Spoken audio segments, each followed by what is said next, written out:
Hi there and welcome to Gaining Vision. I'm Melanie.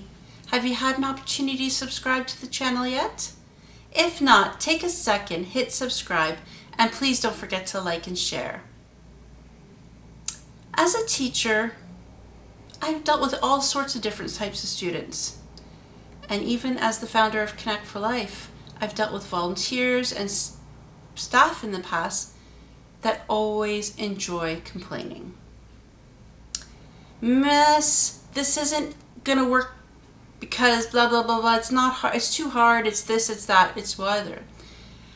And I found it was easier, especially when I had placement students for the charity coming to me with all the reasons why something wasn't fair, or complaining because they didn't like the way something was done, or complaining about another person. They're not pulling their weight, they're not doing this, they're not doing that.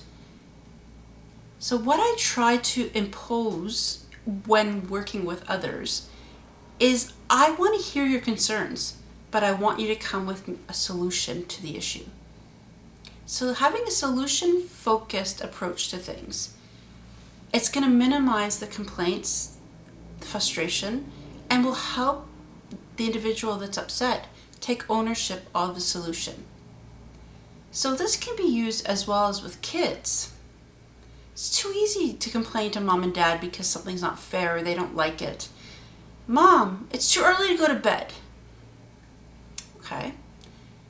So when somebody comes to you with something, ask them. So let's use that bedtime as a good. Mom, it's too early to go to bed. Okay. So if you stay up to, I don't know, let's say bedtime is 8 o'clock. Stay up to 9 and you're tired in the morning to go to school and not want to get up, what solution can we come up with? Perhaps it's going to be, okay, Mom, if I don't get up, tomorrow I'll go to bed at 8. That's a solution. That may happen once, and the next day the child's cranky and upset. It's an opportunity for you to point out, see, if you had gone to bed on time, this wouldn't be the situation. That's just a small one. I'll use an example with one of my placement students. They came to me and said, I don't like the way that this program is set up because it doesn't make sense. Okay, why doesn't it make sense to you? And I had them explain it to them. And as they were talking, they realized what they were saying just made them look lazy. Oh, there's too many steps in the process. Now, if she had said to me, well, it takes too long to do it and, it's difficult, I would have said, what is another way that we can do it? Do you have an idea? I'd listen with open ears because perhaps there is a better solution to it. So whenever somebody starts to complain, I let them know, I'm willing to listen to all of your concerns as long as you have a solution to go along with it. So at this time, I had a bunch of volunteers working together on an event. A couple of them came to me complaining about this one person that wasn't pulling their weight. I said, okay, so what's the situation? I listened to it, and I asked, what would you do in this situation? How would you solve the issue? And they're like, oh, we'd get rid of them. Really? So you would feel better doing this job, just the two of you, instead of having a third pair of hands to help? Oh, well, no. So not all solutions are going to make sense. So we need to show people that they could get creative with their solutions to help possibly come up with an idea. So maybe in that situation with the volunteers, maybe that person that wasn't pulling their weight was because they weren't confident in what the task they were given. Maybe they felt more confident doing something that was individual, not as a group. But it takes time to come up with solutions. It also takes time to really identify what the real reasons are.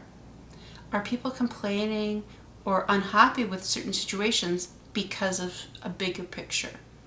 Are they feeling like they're being micromanaged? Are they feeling that they're not being heard? I always like to have a solution whenever I bring an issue that I'm faced to when I'm talking with a supervisor or a boss. A good opportunity was I had to do so many events and I had to make sure that I was reaching the right groups of people, but I wasn't getting the support I needed from the higher ups. So I said, this is what I propose to do. I'd like to have 3 events reaching these target audiences, but I need the support of Jane, let's say, because she has expertise in this area. Perhaps she can make some time to talk to me about it if she's not able to be there, to share her expertise with me. So I wasn't saying Jane had to do it, but I needed the assistance of Jane to help me understand what could do better. When you go in with a solutions-focused approach to things, people are more likely to listen. I know in universities and colleges, professors won't even hear a complaint or an argument unless you have a solution at hand. And I think that's really a wise decision, starting our kids from a young age, because it will create independence for themselves to really problem solve things on their own and come up with solutions that make sense, that are achievable, and it also gives them a sense of accomplishment when they've done it themselves. If we always run to our mom and dad or our boss to solve problems, where's that going to get us in life? Nowhere. So having a solutions-based approach to things is a really positive way to look at situations, especially if it's a situation where we find ourselves frustrated or wanting to complain or pull our hair out for that matter. Have you been faced with situations where you just want to complain about it? Have you thought of a way to solve that issue so that you don't even have to complain about it? I bet you there's 100 situations you could name. And if it just took a few minutes to think about a solution or another possibility of a way to cope with it or handle it, you could come up with at least 5 of them. Not saying they're all going to work, but at least if you put the thought into a solution, that when you do go and complain or show your frustration with something, you could say, I really thought it through and I thought about this, but that's not going to work either. Do you have any ideas? Showing ownership on whatever it is you're tackling really does make you look like a better leader for yourself, a more ambitious person, and people who are above you, whether it's your boss, your supervisor, or even a parent, are going to look at you as if you have insight into things. So I encourage you, the next time you're faced with something you're really irritated by or you don't feel like it's right, think about a way you do it differently. Give the person the solution. See if that works for you. Until next time, please don't forget to subscribe to the channel and don't forget to like and share. Catch you next time. See ya.